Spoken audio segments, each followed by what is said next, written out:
ختم نبوت کے موضوع پر رکھا گیا ہے۔ کئی لوگ کہتے ہیں یہ مولویوں کے جھگڑے ہیں۔ میرے بیٹے، میرے بھائی، میری پیاری بہن، میری پیاری بیٹی، جو اللہ کا جھگڑا ہے، جو نبی پاک کا جھگڑا ہے، وہ ہر مومن کا جھگڑا ہے۔ جس کو اللہ اس کا محبوب نہ مانے، مومن اس سے ماننے سے انکار کرتا ہے۔ دین اسلام کی اساس، دین اسلام کی بنیاد عقیدہ ختم نبوت پر ہے۔ یہ بات ذہن نشین کر لیں۔ رسول کریم صلی اللہ علیہ وسلم کا ارشاد مبارک ہے، مجھے اللہ نے سب سے پہلے پیدا کیا اور سب سے آخرت میں مبعوث فرمایا۔ پیدا سب سے پہلے کیے گئے اور دنیا میں سب سے آخر میں مبعوث فرمائے گئے۔ نبی پاک فرماتے ہیں آدم علیہ السلام ابھی پانی اور مٹی میں گوندے جا رہے تھے، میں اس وقت نبی تھا۔ قرآن پاک میں بارہا اللہ تعالیٰ نے ارشاد فرمایا کہ میرے محبوب کریم حضرت محمد مصطفیٰ صلی اللہ علیہ وسلم اللہ کے رسول ہیں اور خاتم النبیین بھی ہیں۔ اجماع امت بھی یہی، صرف اجماع امت نہیں، قرآن و حدیث میں بہت دلیلیں۔ نبی پاک صلی اللہ علیہ وسلم کا ارشاد مبارک ہے، ایک شخص نے قصر تعمیر کیا، ایک شخص نے ایک بہترین محل بنایا اور اس کے کونے میں ایک اینٹ نہیں لگائی۔ پھر اس محل کو مکمل کرنے کے لیے اس محل کی اس اینٹ کو بھی لگا دیا گیا۔ میرے محبوب فرماتے ہیں وہ اینٹ میں محمد رسول اللہ حضور نبی پاک صلی اللہ علیہ وسلم کے دور میں مسلمہ قذاب۔ ایک نشانی سن لیں، جو جھوٹی نبوت کا دعویٰ کرے گا، وہ جو دعا کرے گا اللہ اس کو اس دعا میں ذلیل کر دے گا، اس کی دعا قبول نہیں ہوگی۔ جو سچا نبی ہوگا اللہ سے سوال کرے گا، اللہ اس کے سوال کو پورا کرے گا۔ حضور نبی پاک صلی اللہ علیہ وسلم کے پاس حضرت انس رضی اللہ تعالیٰ عنہ چھوٹی عمر کے بچے تھے، آپ کے قریب لایا گیا۔ والد محترم نے عرض کی یا رسول اللہ میرے بچے پر شفقت فرمائیے۔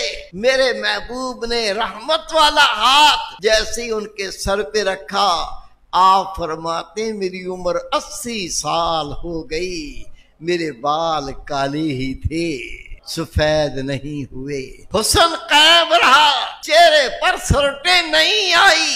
نبی پاک کا دست مبارک رکھنا تھا۔ انس بن مالک رضی اللہ تعالیٰ عنہ بوڑھے ہو کر بھی جوان ہی رہے۔ مسلمہ قذاب کے پاس نبی پاک کا یہ معجزہ دیکھ کر اسے نبی ماننے والا اپنے بیٹے کو لایا، کہا اے نبی، اے مسلمان، میرے بچے پر شفقت فرمائیں۔ اس کمینے نے جیسے اس کے سر پہ ہاتھ رکھا، ہاتھ کے ساتھ ہی سارے بال اڑ گئے، وہ گنجا ہو گیا۔ نبی پاک سے عرض کی یا رسول اللہ صلی اللہ علیہ وسلم ہم نے کنواں کھودا، کنویں کا پانی کڑوا ہے، استعمال کے لائق نہیں، پینے کے لائق نہیں۔ میرے نبی پاک نے اپنا لعاب مبارک کنویں میں ڈالا، کنویں کا پانی اتنا شیریں ہو گیا جس طرح شہد ہوتا ہے، اور پانی ابلنے لگا، پانی بڑھنے لگا۔ یہ معجزہ دیکھ کر مسلمہ قذاب کمینے کا امتی، جھوٹے نبی کا امتی ان کے پاس کہتا ہے ہم نے کنواں کھودا، پانی کڑوا ہے، استعمال کے لائق نہیں۔ اس کمینے نے اپنا تھوک ڈالا، کنواں خشک ہو گیا، جو پانی بچا وہ انتہائی گندا، خلیج اور کڑوا ہو گیا۔ اللہ کے محبوب کے پاس لوگ اپنے بچوں کو لے کے آتے، نبی پاک ان کے لیے دعا کرتے، وہ ایسے ہو جاتے، ان کو ایسے رب بدل دیتا، جس گلی سے گزرے وہاں خوشیاں، جس گلی سے گزرتے وہاں خوشبو کے ہولے پیدا ہو جاتے۔ ایک شخص نے آ کر یہ معجزہ دیکھ کر اپنے جھوٹے نبی سے کہا میرے 2 بیٹے ہیں ان کے لیے دعا کر دو۔ اس کمینے نے دعا کی، ایک بچہ کنویں میں گر کے مر گیا، دوسرا پاگل ہو کے گھر سے بھاگ گیا۔ جھوٹے نبی کا امتی رسول پاک صلی اللہ علیہ وسلم، آپ کا امتی محبوب پاک کے پاس آتا ہے، جھوٹے نبی کا امتی مسلمہ کذاب کے پاس جاتا ہے۔ جمعے کا دن ہے، نبی پاک کا امتی سامنے کھڑا ہو گیا، یا رسول اللہ صلی اللہ علیہ وسلم، قحط ہو گیا، قحط سالی ہو گئی۔ پہلے تو یا رسول اللہ صلی اللہ علیہ وسلم انسان کو پانی نہیں ملتا تھا، اب تو جانور مرنے لگے، زمین خشک ہو گئی۔ آقا دعا کیجئے اللہ کی رحمت برسے، بارش ہو جائے۔ فرماتے رب کی قسم میرے محبوب منبر پر کھڑے تھے، دونوں ہاتھ اٹھائے، آپ نے دعا کرنا شروع کی، ابھی دعا مکمل نہیں ہوئی تھی، چاروں طرف سے کالی گھٹائیں اٹھی، گڑ گڑ کی آواز آئی، بارش شروع ہو گئی۔ محبوب پاک کے ہاتھ اٹھے ہوئے تھے، مسجد نبوی کی چھت سے پانی ٹپکنے لگا، موتیوں طرح نبی پاک کے چہرے پر گرنے لگا۔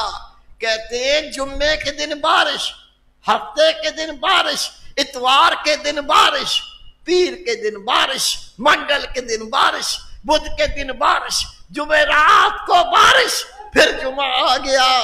حالت یہ تھی گھر پانی لے کر بہ گئے، گھروں کا حال یہ تھا، دیواریں گر گئیں، جانور ملتے نہیں تھے، پانی میں بہ گئے، نالیوں کا پانی ایسا چلا کہ تھمتا نہ تھا، وہ پھر کڑا ہو گیا۔ عرض کی یا رسول اللہ صلی اللہ علیہ وسلم، کسی نے منہ پہ ہاتھ رکھ دیا۔ کہتا ہے کیا کہنے لگے ہو؟ میں عرض کرنے لگو آقا یہ پورا ہفتہ بارش، مکان بہ گئے، جانور بہ گئے، آقا دعا کر دے بارش بند ہو جائے۔ اس نے کہا نبی پاک نے کہہ دیا بارش بند ہو جائے، قیامت تک بارش نہیں ہوگی۔ کہو یا رسول اللہ اب ہمیں بارش کی اس وقت ضرورت نہیں ہے۔ محبوب پاک مسکرائے، اوپر دیکھا، عرض کی یا اللہ دائیں بائیں بارش برسا، یہ شہر سیراب ہو گیا۔ اتنا کہنا تھا، اندر سے بادل پھٹے، کوئی دائیں چلے گئے کوئی بائیں چلے گئے، مطلع صاف ہو گیا۔ مسلمہ کذاب کے پاس، اس لعنتی کے پاس اس کا امتی آیا، کہتا ہے قحط ہو گیا، گھاس نہیں اگتا، جانور بھوک سے مرنے لگے۔ اس کمینے نے دائیں طرف منہ کیا تو مکھیوں کی بنبناٹ کی آواز آئی، شیطان بیٹھا ہوا تھا، کہنے لگا تجھے پتا ہے میں نبی تو ہوں نہیں، تو نے کہہ کے نبی کا دعویٰ کروا دی، اب میری جو امت بنی ہے وہ کہتی ہے بارش کی دعا کر۔ اس نے کہا فکر نہیں کر، تو دعا کر، بارش میں برسا دوں گا۔ اس کمینے نے ہاتھ اٹھائے، دعا کی، اور شیطان ابلیس نے جنات سے کہا تم ان کے سروں پہ پیشاب کرو، دھار باندھ کے پیشاب کی، ان کے سروں میں پیشاب گرتا تھا، اتنی بدبو، ناک بند کر لیے، تافن پھوٹ گیا۔ کہتے ہو میرے نبی یہ کیا ہو گیا؟ اے مسلمہ یہ کیا ہو گیا؟ ایسی بارش تو زندگی میں نہ دیکھی تھی، اتنی بدبو، دماغ پھٹتے ہیں۔ شیطان سے کہا کیا کیا ہے؟ وہ کمینہ کہتا ہے تو کہہ دے، جس پانی سے جلدی دعا کو قبول کرنے کی وجہ سے جہاں سے بادل اٹھائے تھے وہ پانی گندا تھا، اس لیے اس میں بدبو آ رہی ہے، دعا تو قبول ہو گئی نا۔ اللہ ان کو ذلیل کرتا ہے، رسوا کرتا ہے، ان کا منہ کالا کرتا ہے جو اللہ سے دشمنی مول لیتے ہیں۔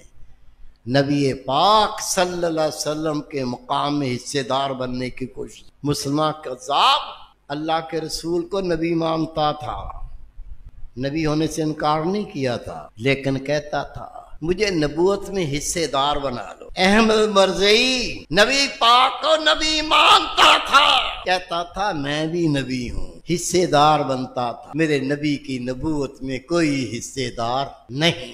اللہ کا پاک کلام دلیل، وما ارسلناک الا رحمت للعالمین، ہر نبی دنیا میں رحمت لے کے آیا، ہر نبی رب کا فضل لے کے آیا، ہر نبی رب کا کرم لے کے آیا، ہر نبی رب کی رحمتیں لے کے آیا۔ کوئی ایک قبیلے میں آیا، کوئی خطے میں آیا، کوئی ایک زبان بولنے والے میں آیا، اور میرے محبوب کے لیے قرآن پاک نے فرمایا وما ارسلناک الا رحمت للعالمین۔ اور میرے محبوب ایک عالم میں نہیں، ایک قوم میں نہیں، ایک خطے میں نہیں، ایک شہر میں نہیں، بلکہ تمام عالم میں آپ کو رحمتیں بانٹنے والا بنا کے بھیجا۔